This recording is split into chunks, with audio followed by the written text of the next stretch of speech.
Mr. President, since we briefed the Security Council on Ukraine 2 weeks ago, Russian Federation airstrikes have continued to kill and maim civilians, including children, and to destroy civilian infrastructure.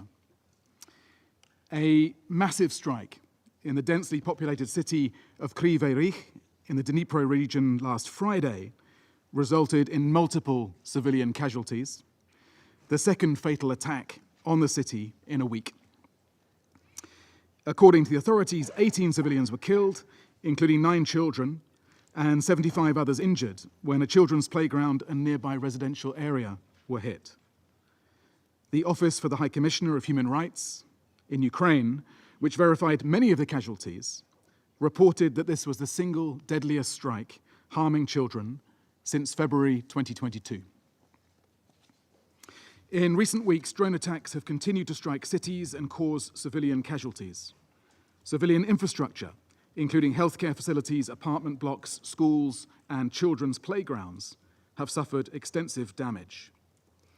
This brutal pattern of civilian death and destruction in populated areas must stop.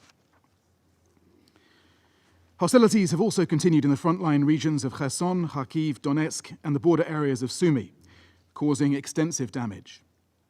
More than 90 civilian casualties were recorded in those regions last week, according to authorities. I saw the impact of these types of attacks firsthand when I visited Ukraine earlier this year. From the families I met in frontline areas near Pokrovsk in the Donetsk region to Kupiansk town in the Kharkiv region, they displayed courage, resilience, and determination to rebuild their lives and their homes. But also understandable exhaustion, anger, and despair that these attacks continue. Mr. President, they are right to be angry because civilians are paying a devastating price for this horrendous war. OCHA has now verified the killing of at least 12,910 civilians, including 682 children, and the injury of almost 30,700 across Ukraine from 24th of Feb 2022 to 31st of March 2025. The true toll is likely to be far greater. Nearly 3.7 million people remain internally displaced, with new waves of displacement in the country's northeast due to hostilities. Children and their caregivers are being evacuated from several frontline towns. There are almost 7 million refugees from Ukraine recorded globally, mainly in Europe. Media reports also indicate civilian casualties and damage to civilian infrastructure in the Kursk, Belgorod, and Bryansk regions of the Russian Federation.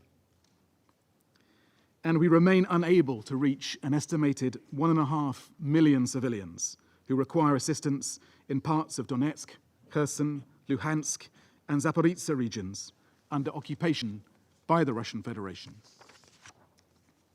International humanitarian law demands that the parties facilitate rapid, unimpeded access for humanitarian relief for those civilians in need, wherever they are.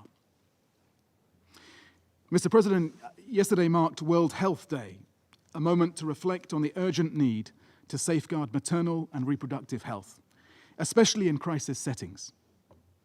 A new report released by WHO, UNFPA, and UNICEF highlights the state of maternal mortality worldwide, including the devastating toll of conflict on women's health. In Ukraine, women and girls are facing a special crisis. Since February 2022, preterm births have made up nearly 50% of all deliveries, putting both mothers and newborns at high risk. Intimate partner violence, including other forms of gender-based violence, has surged 36% during this period. Displaced women, especially refugees, are among those facing the most severe mental health challenges, with limited access to protection and care. Mr. President, almost 13 million people across Ukraine need humanitarian support. The majority are women, children, older people, and people with disabilities. In the first 2 months of 2025, 290 humanitarian organizations, many national NGOs, reached 1.7 million people with vital aid and services, including emergency support following strikes. Thanks to the generosity of donors, 17% of the $2.6 billion needed for the 2025 Ukraine Humanitarian Needs and Response Plan that I launched with Filippo Grandi in January in Kyiv has been secured. But far more is clearly needed. And of course, now we're having to scale back critical programs. As part of our wider humanitarian reset in response to funding cuts, we and partners are focusing limited resources on just 4 strategic, urgent priorities: supporting frontline communities, the emergency response, facilitating evacuations, and helping the displaced. Increased financial support is vital to ensure humanitarian operations can continue reaching those most in need. Every contribution makes a difference. Mr. President, we welcome the announcement of a ceasefire focused on energy infrastructure, as well as negotiations to ensure safe navigation in the Black Sea. Ultimately, the best protection of civilians is that this war ends. Until it does, the negotiating priority, whether as part of a temporary pause or a lasting agreement, must start from the needs and protection of civilians. And while talks continue, the fighting rages on. Civilians continue to suffer, and the humanitarian crisis deepens by the day. Mr. President, my 2 asks today of the Security Council, and indeed the wider international community, go beyond Ukraine alone. Firstly, I must reiterate that under international humanitarian law that this Council is here to defend, parties to conflicts must protect civilians and civilian infrastructure. Indiscriminate attacks on civilians are strictly prohibited. There must be limits to how war is waged.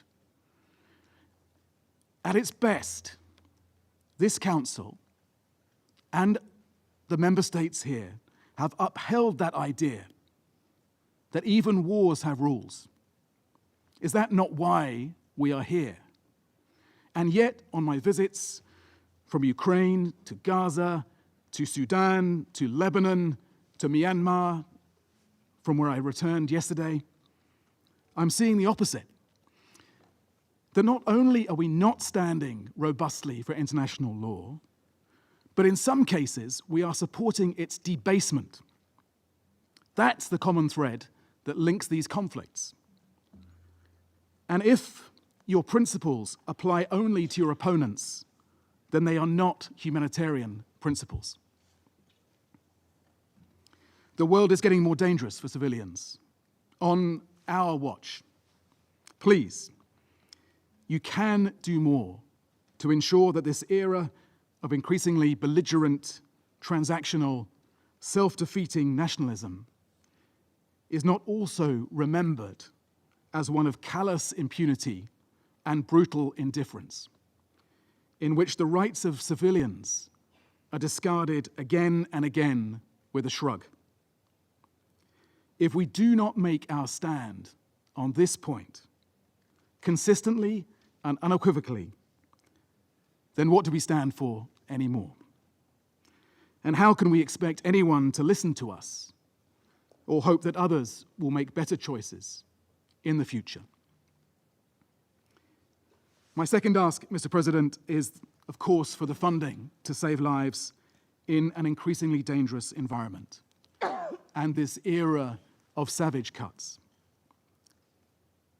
If you cannot stop the attacks on civilians in Ukraine and elsewhere, please at least give us the security to operate and the resources we need to save as many survivors as we can. Thank you, Mr. President.